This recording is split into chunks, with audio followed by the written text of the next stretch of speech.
एक शहर जो रात में कभी पूरी तरह सोता नहीं, समुद्र की तरफ से आती नम हवा, दूर बंदरगाह पर खड़े कंटेनर और सड़कों पर धीमी रोशनी। लेकिन इस शांत दिखने वाले शहर की परतों के नीचे एक ऐसी कहानी दबी हुई है जिसे दुनिया शैडो एम्पायर के नाम से जानती है। यह कहानी सिर्फ एक व्यक्ति की नहीं है, यह कहानी है नेटवर्क की, पैसों की, पहचान बदलने की और उस सिस्टम की जो दिखाई नहीं देता लेकिन असर पूरी दुनिया पर डालता है। कई सालों से खुफिया एजेंसियां एक ऐसे अंडरग्राउंड नेटवर्क की बात करती रही हैं जो सीधे नहीं दिखता लेकिन कई देशों की जांच रिपोर्ट्स में बार बार सामने आता है। ये नेटवर्क हवाला चैनलों से जुड़ा बताया जाता है, रियल एस्टेट निवेश से और उन कंपनियों से जो कागजों में मौजूद हैं लेकिन उनके असली मालिक कोई और होते हैं। कहानी शुरू होती है 1990s के बाद के दौर से, जब दक्षिण एशिया के क्राइम नेटवर्क तेजी से इंटरनेशनल हो रहे थे। पुराने गैंग सिर्फ शहर तक सीमित नहीं रहे, वे दुबई, कराची, बैंकॉक और यूरोप तक फैलने लगे। इसी दौर में एक शैडो स्ट्रक्चर का जिक्र सामने आता है जिसमें ऑपरेशन अलग अलग लोगों के हाथ में होता है लेकिन फैसले कहीं और से आते हैं। इस नेटवर्क की सबसे बड़ी ताकत थी इसका इनविजिबल होना। कोई सीधा ऑफिस नहीं, कोई आधिकारिक हेडक्वार्टर नहीं, कोई सार्वजनिक मीटिंग नहीं, सिर्फ कोड नाम, मिडलमैन और लेयर्ड कम्युनिकेशन। जांच एजेंसियों के अनुसार यह नेटवर्क कई लेयर में काम करता था। पहली लेयर लोकल ऑपरेटर्स, दूसरी फाइनेंस चैनल संभालने वाले, तीसरी संपर्क बनाए रखने वाले इंटरनेशनल लिंक और सबसे ऊपर कुछ ऐसे नाम जो कभी सीधे सामने नहीं आते। कहा जाता है इस नेटवर्क की मीटिंग्स कभी खुले में नहीं होती थीं। संदेश आते थे इनक्रिप्टेड कॉल के जरिए या ऐसे लोगों के जरिए जो खुद भी नहीं जानते थे कि वे किसके लिए काम कर रहे हैं। पैसा इस सिस्टम का सबसे अहम हिस्सा था। कैश सीधे ट्रांसफर नहीं होता था बल्कि कई देशों से घूम कर आता था। छोटे छोटे ट्रांजैक्शन अलग अलग खातों में और फिर एक जगह इकट्ठा। यह तरीका इतना जटिल था कि उसे ट्रैक करना बेहद मुश्किल हो जाता।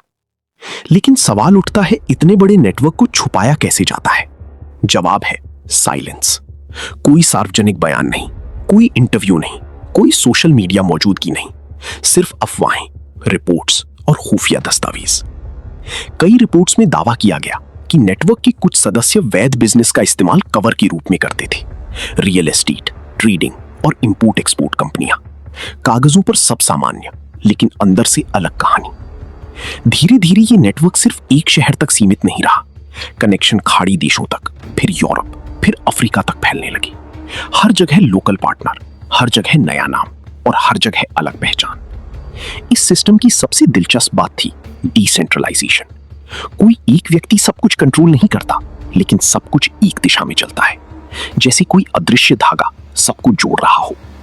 खुफिया एजेंसियों के मुताबिक ये नेटवर्क टेक्नोलॉजी का भी इस्तेमाल करने लगा था। बर्नर फोन, अस्थायी सिम और सीमित समय के लिए एक्टिव नंबर। मैसेज भेजे जाते और कुछ मिनट बाद डिलीट। कोई रिकॉर्ड नहीं, कोई ट्रेस नहीं। लेकिन हर नेटवर्क में एक कमजोरी होती है, इंसान। कुछ मामलों में जांच एजेंसियों को मिडलमैन तक पहुंच मिली, कुछ ट्रांजैक्शन पकड़े गए, कुछ नाम सामने आए, लेकिन पूरी तस्वीर फिर भी अधूरी रही। समय के साथ यह नेटवर्क और सावधान हो गया। पुराने चैनल बंद, नए रास्ते शुरू, नई पहचान, नई शहर और नई रणनीति। कहा जाता है इस नेटवर्क का सबसे बड़ा हथियार था डर। सीधे आदेश नहीं, सिर्फ संकेत। कोई नाम नहीं, सिर्फ कोड। और कोई सवाल नहीं, सिर्फ काम। कई सालों तक यह सिस्टम लगभग बिना किसी सार्वजनिक हलचल के चलता रहा। लेकिन डिजिटल युग ने चीजें बदल दी। डेटा एनालिसिस, इंटरनेशनल कोऑपरेशन और फाइनेंशियल मॉनिटरिंग ने कई छुपे पैटर्न उजागर किए। अब एजेंसियां सिर्फ लोगों को नहीं, पैसों के रास्ते को ट्रैक करने लगी। कौन सा पैसा कहां से आया, किस कंपनी से जुड़ा और किस देश में गया। धीरे धीरे एक जाल बनता गया जिसमें कुछ लिंक जुड़ने लगे। लेकिन फिर भी मुख्य संरचना अब भी धुंधली ही रही, जैसे कोई परछाई जो दिखती है लेकिन पकड़ में नहीं आती। विशेषज्ञों का मानना है ऐसे नेटवर्क समय के साथ बदलते रहते हैं। वे किसी एक जगह पर निर्भर नहीं रहते, वे नए लोगों को शामिल करते हैं और पुराने चैनल बंद कर देते हैं।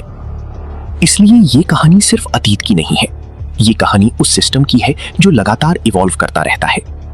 आज भी जब रात होती है और शहर की रोशनी धीमी पड़ती है, कई लोग मानते हैं कहीं ना कहीं वही इनविजिबल नेटवर्क अब भी सक्रिय है। शायद नए नाम के साथ, शायद नए शहर के साथ, लेकिन वही पुराना तरीका, बिना दिखाई दिए काम करना। ये कहानी हमें याद दिलाती है कि अंडरवर्ल्ड सिर्फ फिल्मों की चीज नहीं है। वास्तविक दुनिया में ये और ज्यादा जटिल और ज्यादा शांत होता है। कोई गोलीबारी नहीं, कोई पीछा नहीं, सिर्फ पैसा, संपर्क और साइलेंट ऑपरेशन। और शायद यही कारण है कि शैडो एम्पायर की कहानी खत्म नहीं होती। ये हर साल, हर नई रिपोर्ट, हर नई जांच के साथ फिर सामने आ जाती है, क्योंकि कुछ साम्राज्य शोर से नहीं, खामोशी से चलते हैं। और जब तक वो खामोशी बनी रहती है, ये परछाई दुनिया के नक्शे पर कहीं ना कहीं मौजूद रहती है।